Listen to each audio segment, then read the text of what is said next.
എന്നതാണ്. വിശുദ്ധിയോടെ നീ ഇതിനെ നേരിടുക എന്നതാണ്. അതുകൊണ്ട് പ്രത്യേകം പറഞ്ഞു, കുംഭസാരം എന്ന് പറയുന്ന കൂദാശ അത് ഏറ്റവും അനുഗ്രഹപ്രദം എന്നതാണ്.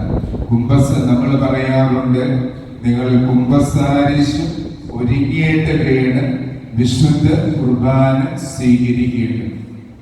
അപ്പോഴും വൈദികര് പറയാറുണ്ട്, നിങ്ങള് കുംഭസാരിച്ച് ഒരുങ്ങി വിശുദ്ധ കുർബാന സ്വീകരിക്കുക, എന്നെങ്കിൽ മാത്രമേ അതിന്റെ പുണ്യം ലഭിക്കുകയുള്ളൂ. കുംഭസാരം അനുരഞ്ജനത്തിന്റെ കൂദാശി, ദൈവത്തോടും മനുഷ്യരോടും രമ്യതപ്പെടാനുള്ള പുണ്യമായ കൂദാശി. കഴിഞ്ഞ ആഴ്ചയില് ദിവ്യകാരുണ്യത്തിന്റെ തിരുനാൾ ആഘോഷിച്ചു.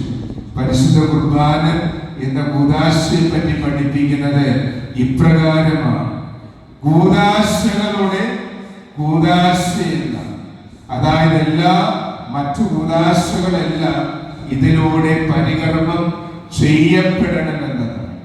അതുകൊണ്ട് കൂദാശകളുടെ കൂദാശയാണ് പരിശുദ്ധ കുർബാന എന്ന് പറയുന്നത്. അതുകൊണ്ട് ഒരു മനുഷ്യന്റെ ഏറ്റവും സുന്ദരമായ പ്രാർത്ഥന എന്ന് പറയുന്നത് ദിവ്യകാരുണ്യമാണ്, അല്ലെങ്കിൽ പരിശുദ്ധ കുർബാന എന്ന് പറയുന്ന കൂദാശയാണ്.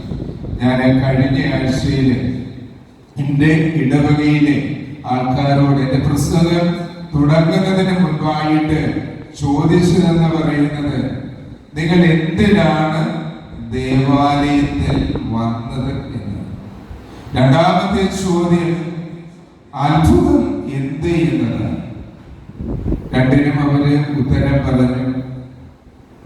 കുറച്ചുപേര് പറഞ്ഞു, ഞങ്ങൾ പ്രാർത്ഥിക്കാനാണ് ദേവാലയത്തിൽ വരുന്നത്. ചിലവര് പറഞ്ഞു, ഞങ്ങൾ ബലി കാണുവാൻ, ബലി അർപ്പിക്കുവാൻ, ബലിയിൽ പങ്കെടുക്കുവാൻ വരുന്നു എന്ന് പറഞ്ഞു. ഉത്തരം ശരിയാണ്, തെറ്റൊന്നുമല്ല. പ്രാർത്ഥിക്കാൻ വരുന്നു, ദിവ്യബലി പങ്കെടുക്കാൻ വരുന്നുണ്ട്.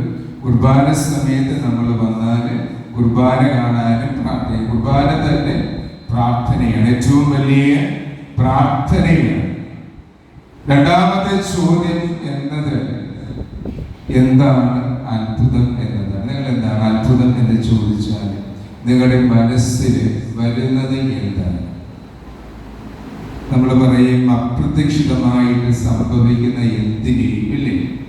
നമ്മൾ വിചാരിക്കാത്തത് നമ്മുടെ ജീവിതത്തിൽ ഉണ്ടാകുമ്പോൾ, നമ്മൾ പ്രതീക്ഷിക്കാത്തത് അല്ലെങ്കിൽ ആകസ്മികമായിട്ട് എന്തെങ്കിലുമൊക്കെ നമ്മുടെ ജീവിതത്തിൽ ഉണ്ടാകുമ്പോൾ, നമുക്ക് ഒരു ജോലിക്ക് വേണ്ടി നമ്മൾ പ്രാർത്ഥിക്കുന്നു.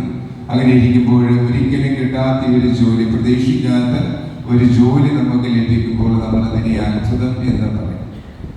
നമുക്കല്ലെങ്കിൽ ഒരു രോഗം വരുന്നുണ്ട്, രോഗം വരുമ്പോൾ അത് ഈ വൈദ്യശാസ്ത്രമെല്ലാം കൈ ഒഴിഞ്ഞ് ഒന്നും ചെയ്യാനില്ല, പ്രാർത്ഥിക്കുക എന്നൊക്കെ പറയുന്നത്. അങ്ങനെ ചിലപ്പോൾ നമ്മൾ പ്രാർത്ഥിക്കുമ്പോൾ അതൊരു പെട്ടെന്ന് ചിലപ്പോൾ ആ രോഗമൊക്കെ മാറും. എനിക്ക് രോഗം ഇല്ല എന്ന് പറയും. ചിലവരൊക്കെ നമ്മുടെ അടുത്ത് വന്ന് പറയാറുണ്ട്, ഇന്ന അസുഖം, എൻ്റെ വയറ്റിലൊരു മഴയുണ്ടായി, സ്കാൻ ചെയ്തപ്പോൾ കണ്ടു.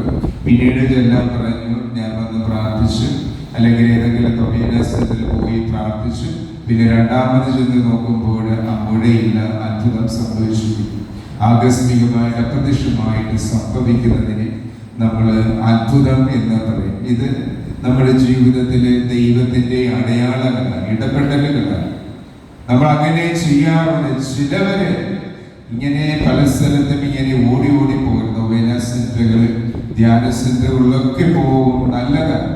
യഥാർത്ഥത്തിൽ ഈ അത്ഭുതത്തെ പറ്റി ടോണി ഡിമല്ലോ എന്ന് പറയുന്ന ഒരു ജെസ്യൂട്ട് വൈദികനും, അദ്ദേഹം ഇപ്രകാരം തന്റെ പുസ്തകത്തില് ഈ അത്ഭുതത്തെ പറ്റി ഒരു കഥ ഇങ്ങനെ വിവരിക്കുന്നുണ്ട്. അദ്ദേഹം പറയുന്നത്, ഒരു പണ്ഡിതനായ മനുഷ്യൻ ഒരു ശ്രേഷ്ഠനായ ഗുരുവിനെ കാണാനായിട്ട് വന്നു.